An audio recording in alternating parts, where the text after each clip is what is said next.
Bleed builds are the best in Elden Ring. However, the problem is that there are so many bleed builds out there. Which one should you play? What you are looking for? Easy to build, high damage, or is the playstyle fun? I'm going to rank all the 10 builds plus variations that I have played based on these 3 criteria. Instead of killing some random mobs or field bosses, for each build I killed all the main bosses to see how good they actually are for the game. All the builds are not highly buffed, normally only using 2 to 3 buffs. The level is around 160 for NG+, and 200 for NG+7. Each build has a video link in the description below, which has a recommendation for level 150 for many of them. Hope at the end of the video you can better decide which bleed build is good for you. Let's get started. Number 10. Mohgwyn's Secret Spear build. This is an NG+ build. Mohgwyn's Secret Spear allows you to kill like the Blood Lord by using its Ashes of War Blood Boon ritual. You can use it from a good distance to the bosses and kill them easily by a couple of casts. One advantage is that you can even use the Ash of War behind the wall and it is still able to hit. This is very good to take out multiple mobs in the open world as well. I rank the playstyle as 2 out of 3.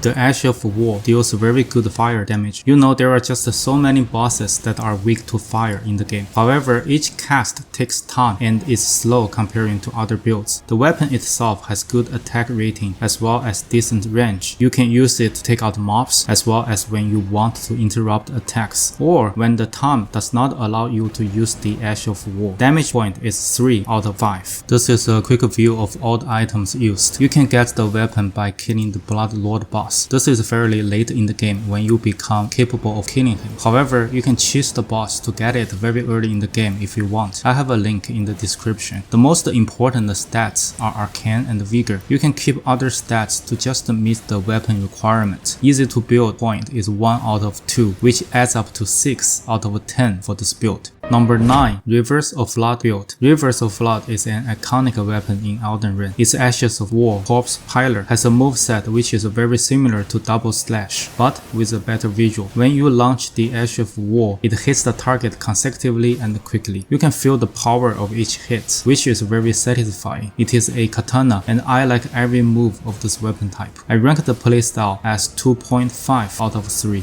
Corpse Piler does physical plus fire damage with blood build up per hit. It is still very powerful in the game. However, after a series of nerfs, it is not at its peak. Another Double Slash build can outperform it. 3 out of 5 points for damage. This is a quick view of all the items used. You get Rivers of Blood by killing Bloody Finger Okina late in the game in the mountain tops area near the Church of Repose. The most important stats are Dex, Arcane, and Vigor. It is also viable to build it with pure Dex or pure Arcane. Easy to build point is 1 out of 2, which adds up to 6.5 out of 10 for this build. Please smash the like button, subscribe, and ring that notification bell to never miss a video. Number 8. Shield Poker build. This build allows you to raise your shield up and tank all the incoming attacks and poke enemies to death behind your shield. You can tank both light attacks and heavy attacks depending on your stamina. The Shield Poker build is one of the easiest build I have ever played in Elden Ring, both in NG+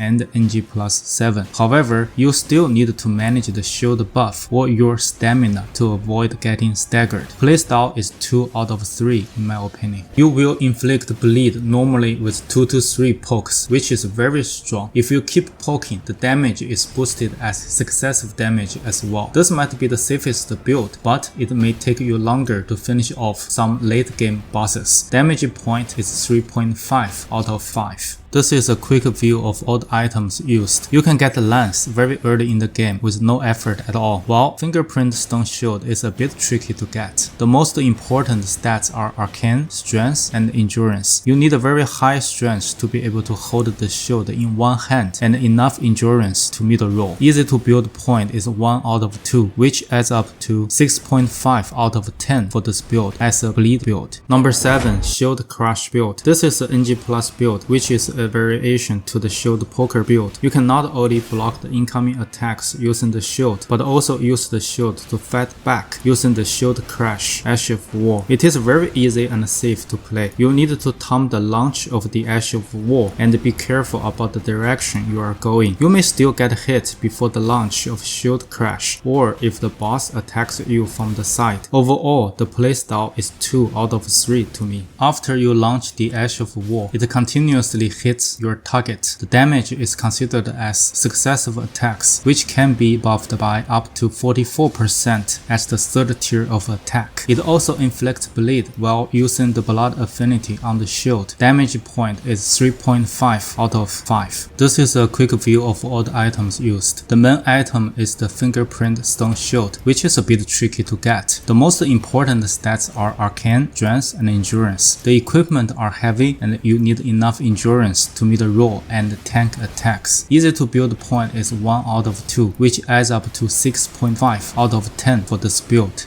Number 6. Dual Reduvia Dagger build. This is an NG Plus build which uses 2 Reduvia daggers to power stance and attack very quickly. Besides power stancing attacks, you can also use Reduvia's Ash of War, Reduvia Blood Blade to attack from a little distance from the target. It is versatile to play, hence the playstyle is 2.5 out of 3 in my opinion. The dagger attacks are considered as successive attacks, which can be buffed up to 44% as the third tier of the attack. Not only that, the daggers inflict deadly bleed status effect very fast. It is fast so that Godfrey, first Elden Lord, didn't know how to deal with it and totally gave up. Its Ash of War also does very decent damage and inflicts bleed. Damage point is 4 out of 5. This is a quick view of all the items used. You can get a Reduvia very early in the game. The Bandit class can use it with the default stats. The most important stats are Arcane, Vigor, and Dex. You need a very high arcane to scale weapon damage. Other stats can be just to meet the weapon requirement. Easy to build point is 1 out of 2, as you need another playthrough to get another Reduvia or ask your friend to give you one. It adds up to 7.5 out of 10 for this build. You can actually just use one Reduvia and rely on its Ash of War to power through the entire game. Like we mentioned before, Reduvia Blood Blade has decent range, damage, and proc bleed fast. This variation of the build has 7.5 out of 10 rating as well. You can find the video link in the description. Number 5. Dual Cross-Naginata build. This is a NG plus 7 build. Cross-Naginata has bleed passive on it. You can apply occult affinity on it to better scale AR and bleed build up.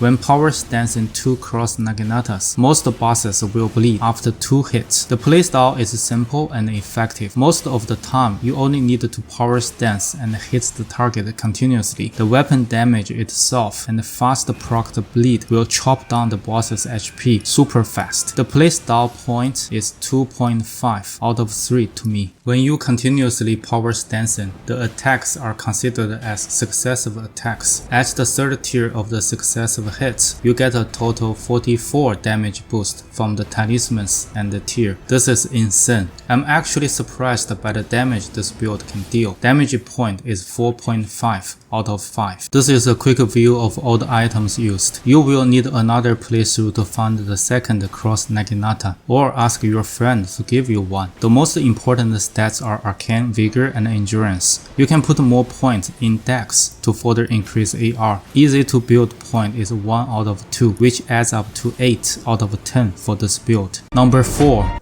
Dual Scavenger's Curved Sword build. This is a very well-known bleed build in NG+. You will have no issue with this build to go all the way to NG+ 7. The moveset of Curved Sword's jumping attacks is simply good. One jump attack will hit the target multiple times, which will build up bleed status effect very fast. I know jumping attack style is not for anyone. You need to get familiar with its direction and it can get bored when you keep doing it. But it is good good to use it to deal with targets that has a distance from you. You can also jump on the same spot to deal massive damage. The playstyle point is 2.5 out of 3 to me. Scavenger's curved swords has native bleed passive on it, which triggers bleed more effectively. Its weapon AR is also very good. You won't even need to change your setup for Elden Beast, who is immune to bleed. The jumping attack damage can not only be buffed as successive damage, but also be buffed by Claw Talisman and Raptor's Black Feathers armor. Damage point is 4.5 out of 5. Really strong. This is a quick view of all the items used. You will need another playthrough to find the second Scavenger's curved sword or ask your friend to give you one. The most important stats are Arcane, Vigor, and Dex. You can keep Dex as minimally required and put more point later into it to further increase AR. Easy to build point is 1 out of 2, which adds up to 8 out of 10 for this build. Number 3.